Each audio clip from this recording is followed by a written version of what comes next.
सकाळ सकाळ गुन्नू मातार बुलिबा स्टार्ट कर देलानी।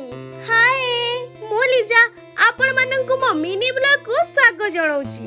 तो एठी मु आरकाउट जाउची गुन्नू हमर एते सकाळ उठी बुलिबा त स्टार्ट कर देलानी। आ एठी पूरा पूरी मो रोड रे पहुंची जाईथिली।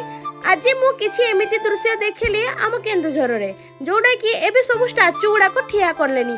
एठी तो स्टार्टिंग पॉइंट गोटे हाथी छडा करजंती हेले एई महाराजा किए मु ए पर्यंत जानि पालनी। जदि ए राजा किए मते रे कमेंट रे प्लीज जणाई देबे। तो मु आज जाय बहुत चेष्टा कली हेले मो लाइफ रे मूव ऑन कोन मु जानि पाइले नै।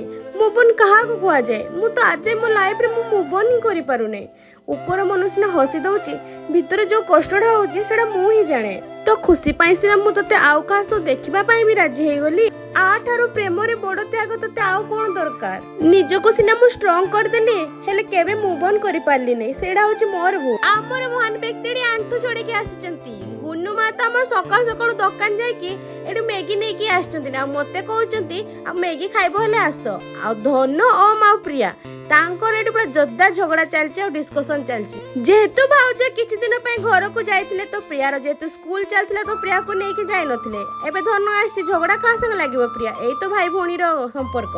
आ भाउज हमर एटी पूरा पूरी कळा पड़ी जाइछन तांको आ कोन कहबी। आ मो सान भाउज मते देखि दौड़ी की पळौछन। मो सान भाउज एम्ति लाज करछंती जेम्ति कि नुवा बाहाई के आछंती। आजि पय ब्लॉग टी एति कि देखाबो पुनी मो नेक्स्ट ब्लॉग रे। बाय।